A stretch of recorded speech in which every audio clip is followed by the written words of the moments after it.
cimenterie du fi am. Voilà, donc je pense que mën nañu joxe position bi mais avant position bi donc on peut faire une petite historique. Donc ñun au niveau de la commune de Bargny dañoo jékki-jékki rek jot benn cabinet il y a quelques mois de cela qui vient nous dire que au niveau du périmètre du port minéralier et vraquier de Bargny dañ fa bëgg a def benn usine de broyage de clinker noonu lañ ko njëkkoon a tuddee. Comme ñun nag xam nañu parce que on est des environnementalistes et on a soutenu donc notre master sur le ciment, donc on sait ce que c'est que broyer le clinker. Boo broyer clinker ciment lay am. Donc on lui a dit que broyage de clinker c'est pas un bon nom mais c'est une usine de fabrication de ciment. Mais nag bu mu ñëwee nag on a discuté en plénière et on les a renvoyés donc ñu dem si au niveau donc des comment dirais-je des parties prenantes. Si le dem gis les associations ainsi de suite comme CRAC comme le RAPEN pour discuter avec ñoom et après ci la ñëw si ñun ñëw ñu waxtaan bi ñu waxtaanee nag on leur a dit que ne il y aura une consultation publique. Consultation publique nag comme salle bi dafa xatoon on a jugé nécessaire ñu convoquer presque tous les acteurs qui s'activent dans l'environnement. Bi ñëwee nag on a discuté au niveau de la consultation publique pendant presque 2 heures de temps d'horloge. Bu ñu waxtaanee nag bu pare le maître mot mooy au niveau de Bargny et ça je le dis encore une fois de plus on a dit à l'unanimité que Bargny ne veut pas de cette cimenterie dans son périmètre communal. Donc ça c'est la position de la commune de Bargny, c'est la position donc de tout Bargny. Donc nous avons dit parce que cette consultation était présidée par le 3e adjoint au maire monsieur Mapaté Samb. Cette consultation était modérée par moi-même président de la commission environnement. Et nous, ce qu'on a dit, c'est qu'à Bargny, on ne veut plus d'industrie polluante. Donc voilà donc la position officielle de la mairie. Donc le message que je donne, c'est que Bargny vraiment est agressé de tous bords. Donc il y a la Sococim qui est là, la centrale qui est là, il y a le port minéralier qui est là, mais il y a aussi le pôle urbain. Parce que le pôle urbain bi aussi day impacter négativement Bargny. Parce que le pôle urbain, donc, il y avait une capacité d'infiltration de l'eau. Maintenant, au ruissellement, parce que Bargny, c'est un bassin versant. Donc, nous, une zone du point de vue de la pollution, on est extrêmement agressé. Et il faut que nous arrêtions. Parce que le Sénégal, il y a tout. Donc, si nous avons ciment, comme le dit M. Mapaté Samb, jël leen cimenterie bi ngeen yóbbu ko àllub kaañ bu ngeen ko yóbboo àllub kaañ donc bu boobaa du kay parce que àllub kaañ kenn nekku fa mais Bargny gii nii à moins de 3 kilomètres il y a une cimenterie ñëwaat il y a un port il y a une centrale ensuite une autre cimenterie plus les autres installations qui se trouvent à l'intérieur du port là donc vraiment on peut dire trop c'est trop donc il faut que ñu jéem a xool ensemble ñun waa Bargny comment on va réfléchir pour tout faire pour préserver au moins l'existant. Parce que am na loo xamante ne am na bu pare mu ngi fi mais dañuy def le tout pour atténuer que mais lii xamante ne ñëwagul si on peut tout faire pour que moom mu bañ a am on va tout faire pour que loolu bañ a am. Donc c'est ça donc le message que je lance à toute la communauté bargnoise. Li ñuy def defuñu ko pour ma Samba defuñu ko pour ma Demba li ñuy def on le fait pour la population bargnoise. Si je suis président de la commission environnement de Bargny c'est pour préserver l'environnement de Bargny te man fépp fu ma dem. Sur autorisation du maire damay préserver damay xeex environnement bi ba mu jeex man comité technique au niveau de la DEC dama ciy bokk mais man bu muy wax gars yi bu ñuy wax les parties techniques mën naa si wax mais du ma si wax mais moi je préserve l'environnement de Bargny je fais le tout pour que lépp loo xamante ne du gaañ Bargny du impacter Bargny négativement ñun si loolu lañ ne on est là pour gérer les problèmes de la population bargnoise donc man personnellement et c'est ça l'idée du maire parce que aussi tamit dañuy waxtaan ci lu bari ci environnement donc on n'est pas là donc pour entre guillemets trahir la population bargnoise on est là pour régler les problèmes de Bargny ñun loolu moo ñu fi andi man des fois aussi tamit si je vois aussi certaines positions bon j'ai mal parce que lorsque j'étais dehors je voyais des choses donc loolu moo tax je suis entré à l'intérieur parce que dañ ne ab xeex mbir baakaa xeex daal nekk si biir ku baa dóor dina dal waaye baa nekkee si biti ula sànni mën naa am mu bañ a egg donc loolu moo tax ñu ñëw tey on est là juste pour Bargny, on est conseil municipal, président de la commission environnement et tout ce qu'on peut faire pour que Bargny, son environnement puisse être préservé, Inch'Allah ñun dinañ ko def bu neexee Yàlla. par rapport ak politique d'atténuation yi nga wax ci industrie polluante yi existé ban position la ci maire am lan ngeen ciy def actuellement. Actuellement par exemple je peux donner juste l'exemple de la centrale hein, et il y a la Sococim parce que moi aussi j'ai des entrées partout et je discute avec eux te je ne les ménage pas bu ñu defee benn affaire dem naan lii yéen a ko fi def warul woon demee nii la war a demee. Maintenant l'étude d'impact de la centrale de qu'on dise que c'est pas fiable ainsi de suite donc ñun gis nañ ko ñoom aussi ils ont reconnu que ne am nañu ay non conformité par rapport donc aux normes environnementales ñun on les marque à la culotte. Actuellement ils sont en train de faire ay études yu bari yoo xamante ne pour jéem a réparer seeni erreurs yi xamante ne moom la ñu defoon.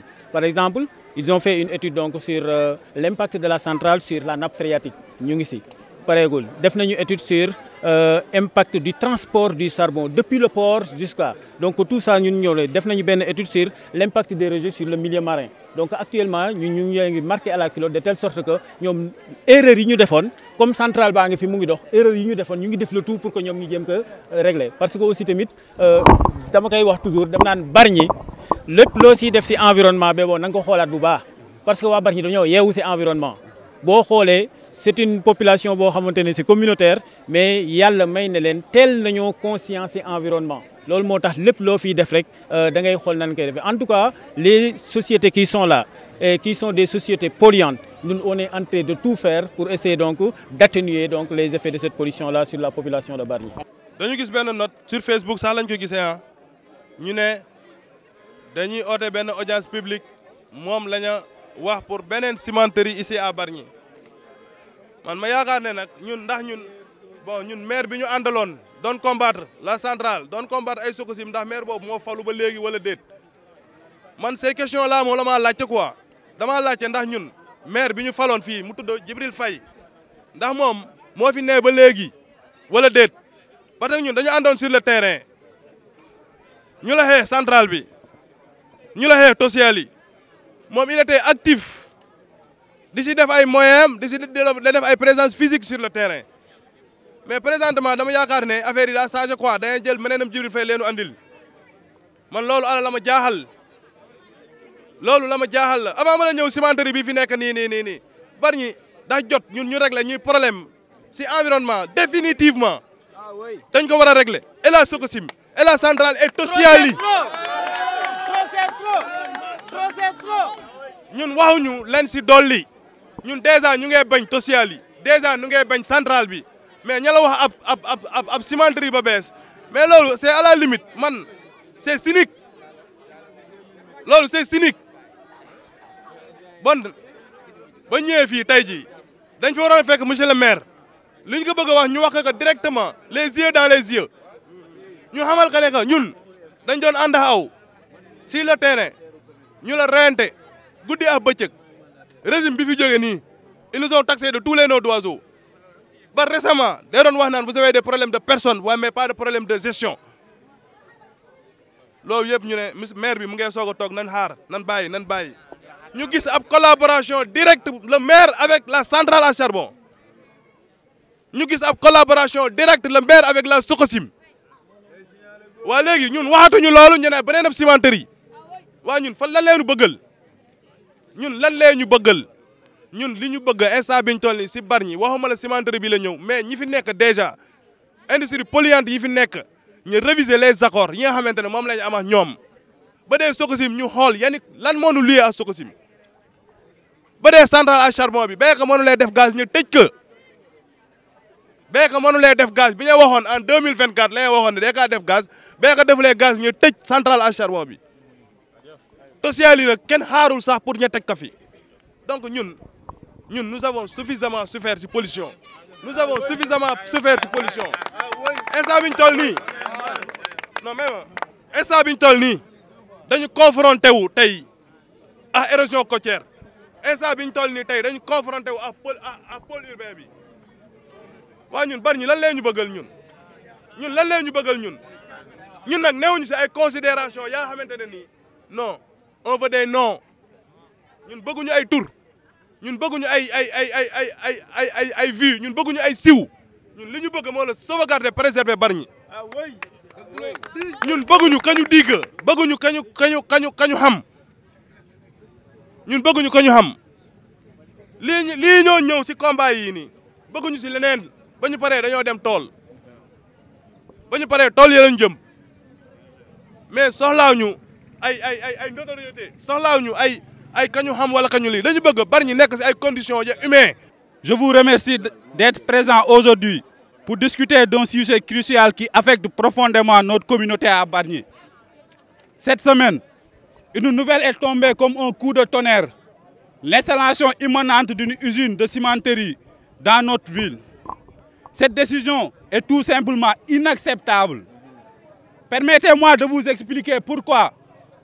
Bargny, déjà asphyxié par la pollution industrielle, et au bord du gouffre, les usines de Sococim, la centrale électrique, le port minéralier empoisonnent notre air, empoisonnent notre sol. Nous respirons les conséquences toxiques de ces installations chaque jour. Et nos terres sont soumises à une double menace. D'une part, la pollution dévastatrice et d'autre part, l'avancée inexorable de la mer qui grignote nos terres, réduisant chaque jour l'espace où nous vivons.